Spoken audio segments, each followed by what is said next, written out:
Hello everyone. So you read the next third, so we're 2/3 of the way through Three Dark Crowns. Here we go. By Kendare Blake. I'm still in this alternate room because it's easier to work in here. There's not a cat bugging me constantly. She still gets lots of TLC, but not while I'm working. So there's like 4 big topics that I kind of want us to pursue from this section of the novel. And something else that I want to say too, I was thinking about this as I was rereading this second section of the novel too, is the reason why I chose for us to end the semester on this text. Was it more recent than...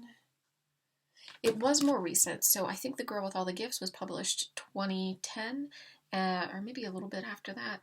And this is published 2016, so not only was this the most recently published, but I kind of wanted us to end on a note that was both enjoyable and weird, and also different from anything else that we had read so far.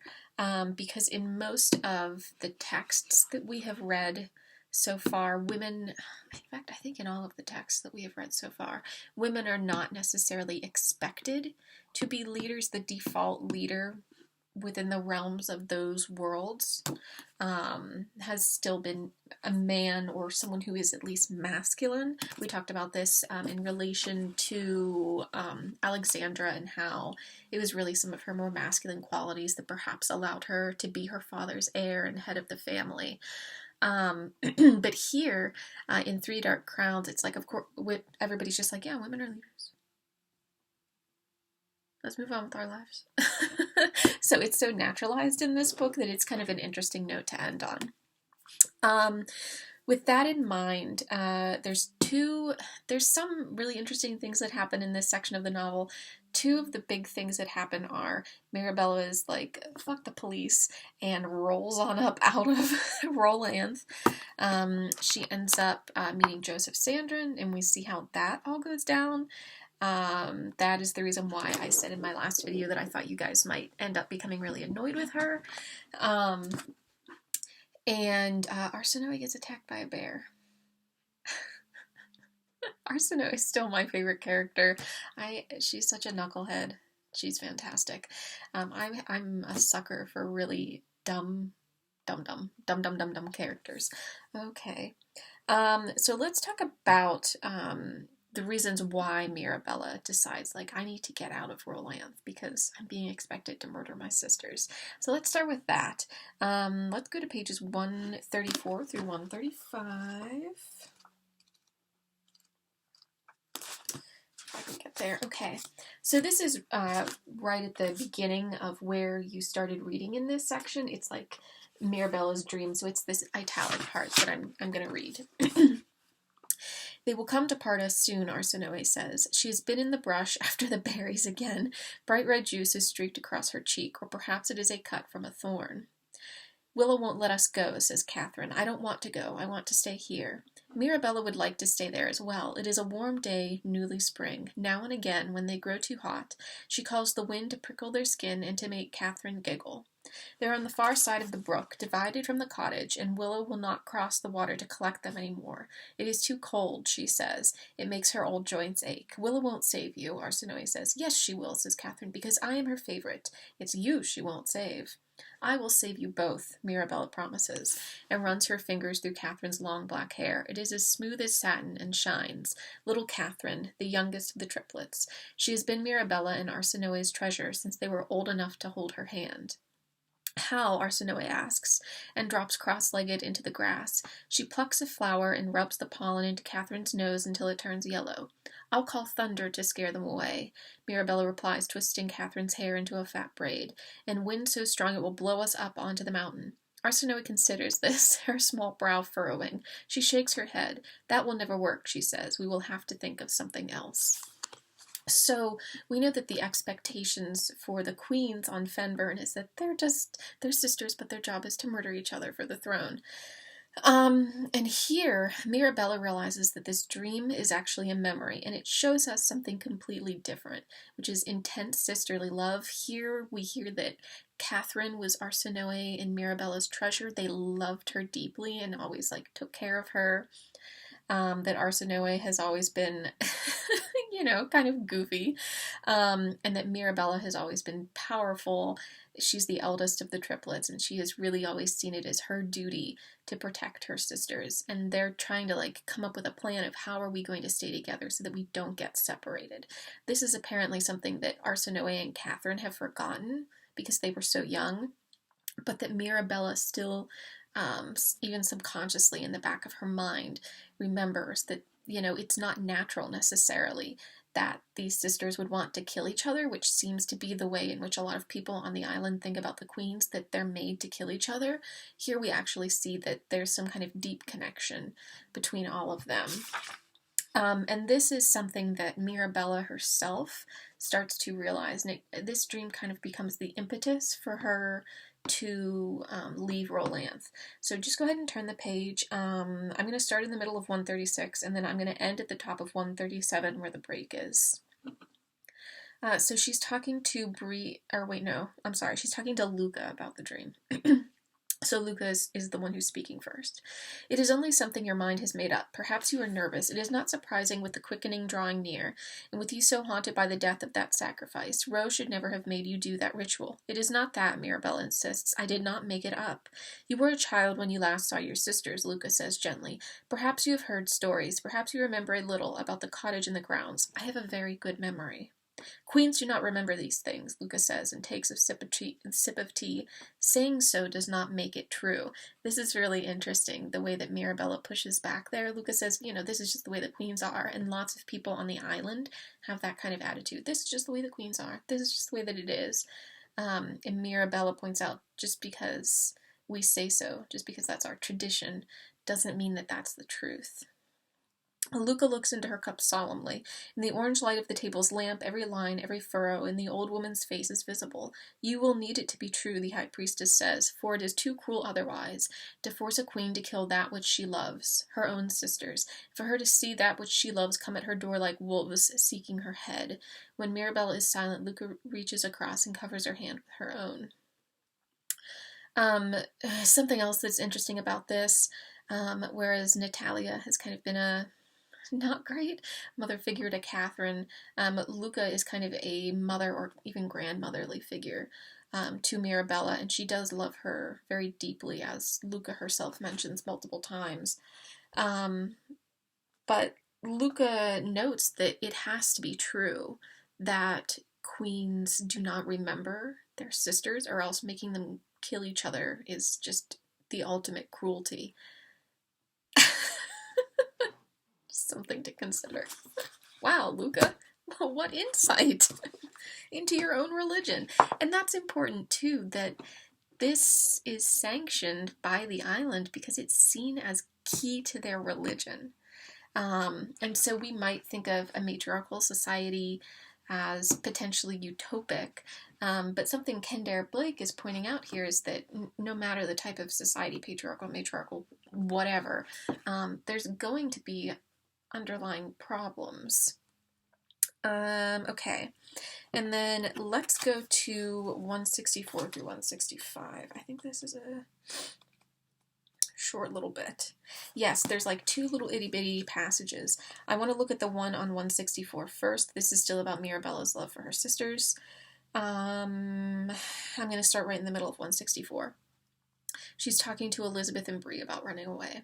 I have to go, she says. Please, I cannot stay here any more and dream of my sisters talking to me from dead bodies. I cannot kill them. I know that you need me to. I know that is what I am meant to do. Mira, says Bree, you can. I won't, she says fiercely. And let's skip over to 165. This is in like the last third. Mirabella is talking to Bree. I have never seen you look so frightened, she says, and hugs her tightly. Please understand, Bree. I love them, just like I love you, and I cannot stay here and let the temple force me to kill them. So Mirabella has really kind of had a change of...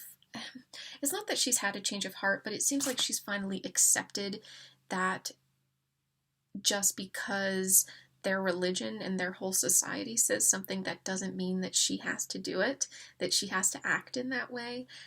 You can compare this with the kind of strictures and expectations that people in our own world, the kind of strictures and experiences that they have because of society's expectations on them, and the way that various people rebel against that. Mirabella kind of takes up that rebellious mantle, and it is something that continues throughout the entire series, is her kind of pushing against the way that she's been raised to be dutiful, and then her own sense of what is right, because she deeply, deeply loves her sisters, even if she knows that she's supposed to kill them.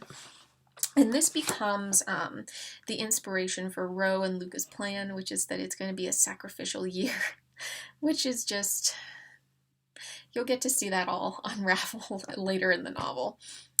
Okay.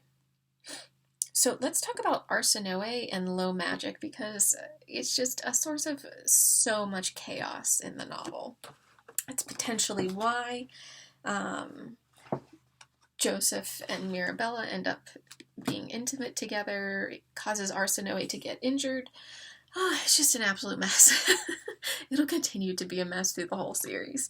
So let's go to page 167, so you just need to really turn the page once, and I'm going to read the very top of the chapter here. So just like those first two paragraphs.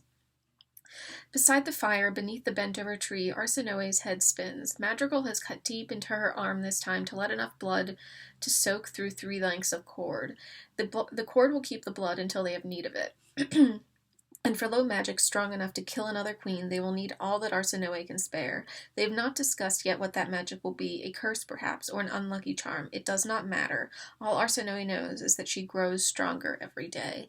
So remember, both Mirabella is extremely powerful, and apparently has been since she was a child. But Catherine and Arsinoe have never, either one of them, manifested either of their powers. It just has not happened. So they are extremely weak. The Aaron's way of handling that is to try to poison the shit out of poor Catherine, and we've seen the effects that has had on her physically and emotionally. And Arsinoe's method now is to turn toward low magic, which we're told is something that can be done on the mainland too, and that always has a price. So this low magic is actually empowering for Arsinoe, even if it is looked down on. So let's go through to 216 through 217 to get a little bit more about this, because I do have more to say about it. Okay, this is the beginning of this chapter on 216. I'm just going to read through the top of 217. This is after they have rescued Joseph and everybody's back home in Wolf Spring. You hate her, don't you? Joseph asks, sitting with Arsinoe at the Maloney's kitchen table as Madrigal washes fresh rune cuts on Arsinoe's hand. They are all the way up to her wrist now, with bloodletting wounds on the inside of each arm. Mirabella, you mean? Arsinoe asks. Of course I hate her. But why, when you don't even know her? For a moment in the forest, when Mirabella held out her hand, she almost made Arsinoe believe something different. And then the priestesses came, looking more like soldiers than temple servants, and whatever flicker was there vanished. Her sister is cunning and strong. She came very close. It must take all those soldiers to keep her in check. This is not true at all, but this is the story that's being told of Mirabella, right? To keep her from stealing away and killing her sisters too soon, whenever all Mirabella is like, just get me the hell out of here. Poor Mirabella. I don't think it is strange at all, Arsinoe says. Don't you see? It has to be one of us. It has to be her. My whole life I've heard that it has to be her, that I have to die so that she can lead, that I do not matter because she's here. So think about the kind of effect that constantly hearing that has on Catherine and Arsinoe. And we really get some insight into it from Arsinoe. She's been told constantly that she and Catherine, they're just as good as dead already. You know, that Mirabella is, of course, going to be the queen. And that's just how it's going to happen.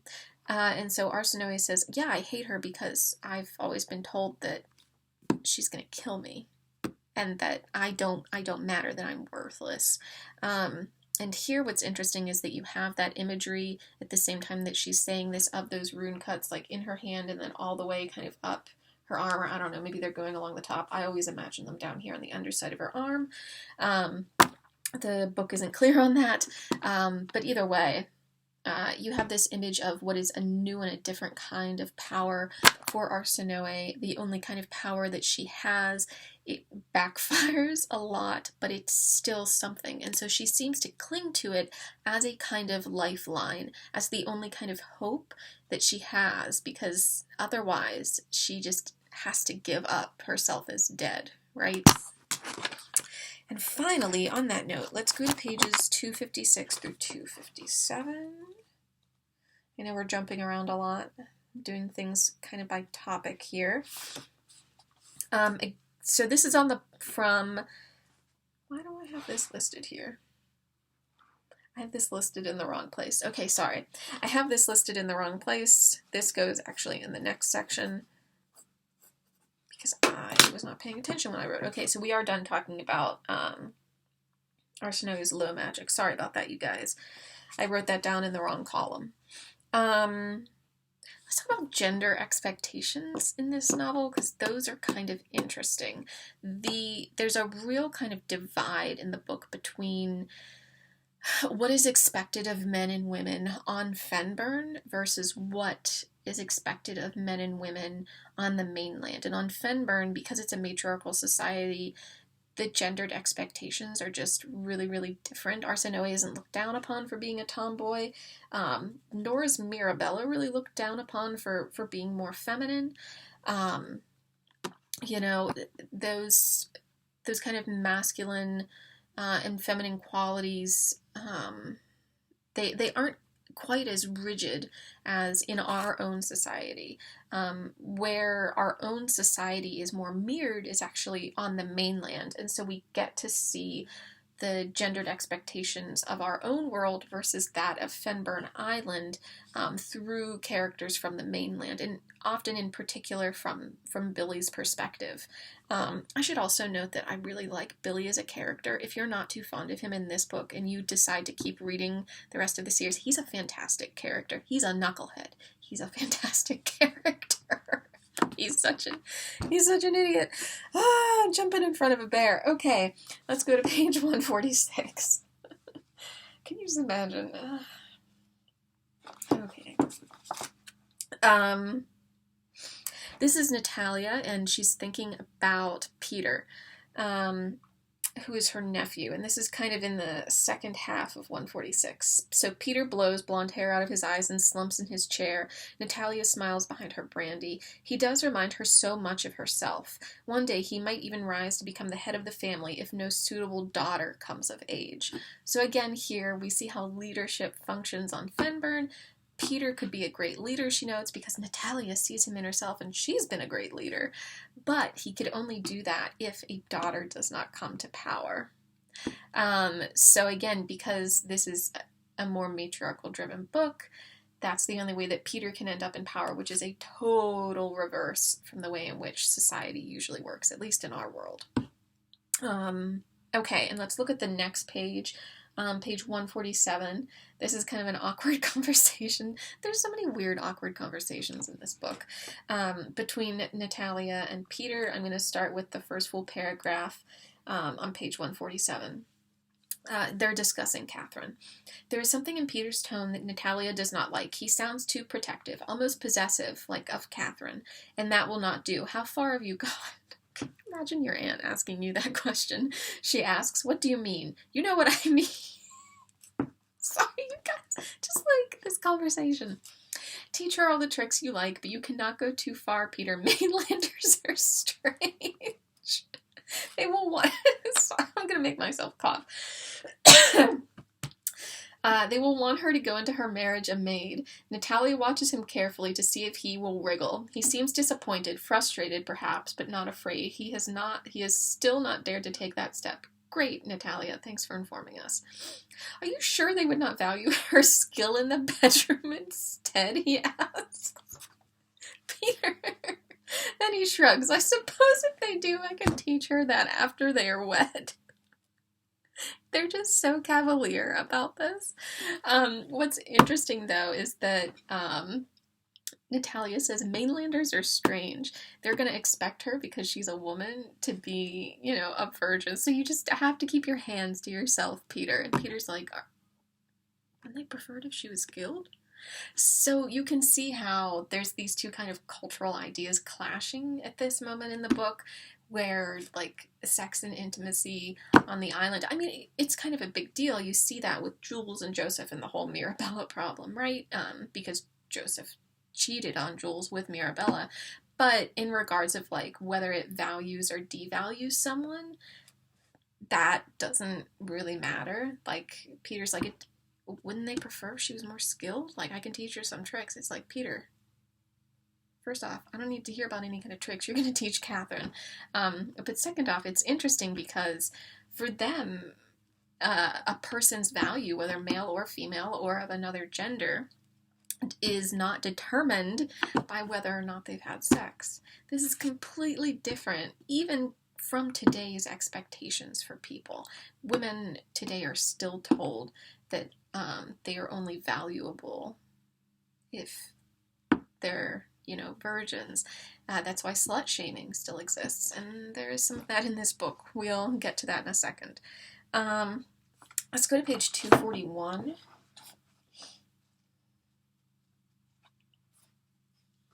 I feel like half these videos sometimes are me just scrolling through pages. Sorry, guys. This is really funny. This is a kind of interesting perspective from Billy. He's talking to Arsinoe and Jules and Joseph about how magic works on the island. So I'm going to start with the second full paragraph on page 241. I still don't understand what's so different about low magic, Billy says, and looks at Jules. And what you do with that cougar.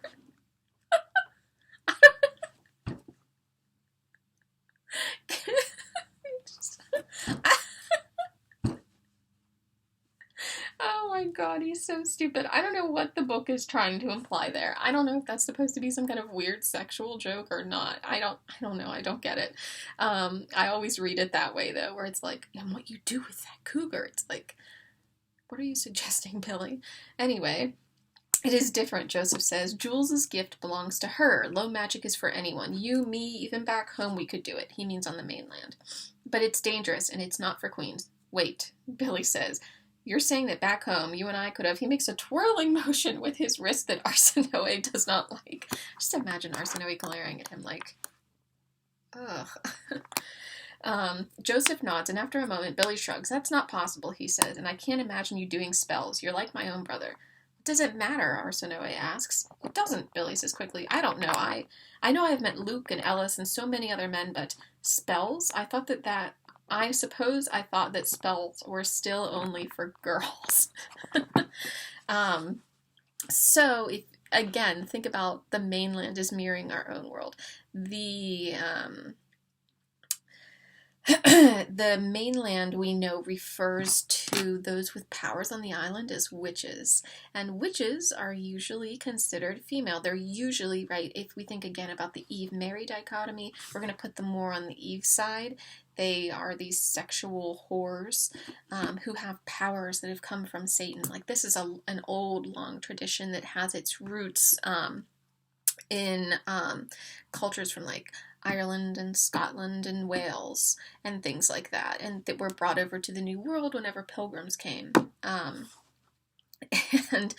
that kind of framework, witches are women. They're not typically men, right? It's this kind of alternative power, witchcraft, that kind of goes against the patriarchal constraints of the family and the church. And so that's kind of why Billy is like, well, I always imagine spells are for girls, not for boys. You really mean that Joseph and I could do this even though we're boys? Like, it's really confusing for him to think about because of the kind of gendered box that he has kind of existed in previously.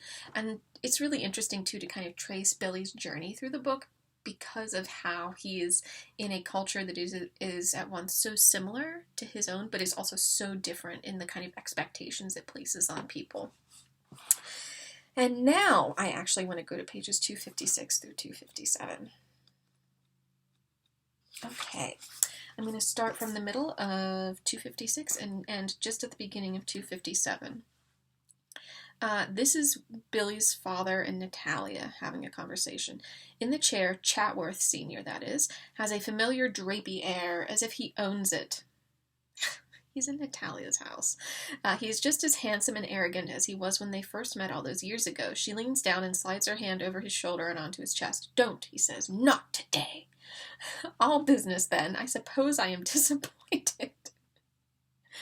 Some of this is so awkward. I'm sorry, you guys. She sinks into the chair opposite. William is a very good lover. But every time she beds him, he seems to think less of her, as if she gives something during the bedding that she does not take back afterward. This is kind of at the core of slut-shaming, right? That women give something up whenever they are intimate with someone. And she's like, that doesn't make any sense. She's like, I'm not giving any of myself away. Whenever I sleep with him, what is he on? Right, Natalia finds it so strange. And, Chatworth Sr. is kind of like, has this arrogant air of, I own everything and I use you, right? So let's continue. I do love the way you talk, he says. She sips her drink. He may love the way she talks. He also loves the way she looks. His eyes never stop moving over her body. Even now, as he discusses business, that just makes me I actually feel like a little acid, right here, like I'm going to puke. For mainland men, all roads with women lead somehow right back between their legs. This is really interesting, that Natalia notes that, with mainland men, they only seem to think of women as these creatures that are there for sex. That's it. And he goes on, even in the rest of this chapter, to kind of question her leadership skills and if she can actually take the information that he has brought her and do something with it. And she's like, oh, don't worry about it. The Aarons have been taking care of business for 100 years, so I've got this. Again, this is just another instance showing the kind of different gendered expectations that clash whenever the island and the mainland meet. So we can critique, I think, a lot about Fennbirn. Obviously, how brutal it is, and that they just make sisters who are queens just slaughter each other for, as a kind of sport for the rest of the island. But something that you can say, I think, that's really interesting and perhaps even really good about the island is how their expectations for men and women do not hinge upon so many of the toxic gendered roles that exist in a patriarchal society like the mainland and like our own. Sorry, my friend just texted me. She's buying a bunch of makeup. Shush. She needed me to support her and I didn't answer back fast enough, so she just bought the makeup on her own.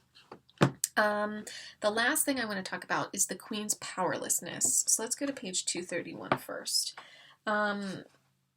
What's really interesting is that the queens are supposed to be some of the most powerful, gifted individuals on the island. They should be the most powerful poisoner, the most powerful naturalist, the most powerful elemental. We know the most powerful naturalist is actually Jules. She's running around with a cougar.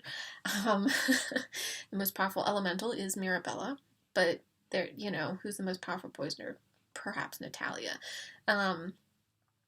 So they're supposed to be extremely gifted, but in a lot of ways, they're so confined by the expectations and rituals of the religion and the island itself that they're really very powerless in their situation. And I want to look at this in relation to page 231. Mirabella purses her lips. Yes, Bree and Elizabeth were most worried, and they were loyal. They did not give her up, even after a dozen welts were put upon their backs. She should have known that would happen, just as she should have known that the temple would condemn Elizabeth as a conspirator the moment Mirabella was found wearing her white cloak. Mirabella said she had stolen it when Elizabeth was not looking. No one believed her. And we know what happens to Elizabeth afterwards. She actually has her left hand, not even with an axe, apparently just sawed with some of those really big old knives that the priestesses carry around. I thought that was a fitting punishment. Just chop off her left hand. What do you think they did with it afterward? Okay. She should have found a way to keep them safe. It will be hard to face Elizabeth when she returns, as it will be hard to face Arsinoe at Beltane, unable to explain how it had all been a mistake. Mirabella grimaces. Thinking of what lies ahead makes her chest tighten. Her only comfort is to relive her nights with Joseph. Even those are sullied by his love for another girl. Oh boy. He ran to her, she whispers, hardly realizing she is speaking aloud. Like he had not seen her in 100 years. Okay, let's pause right there.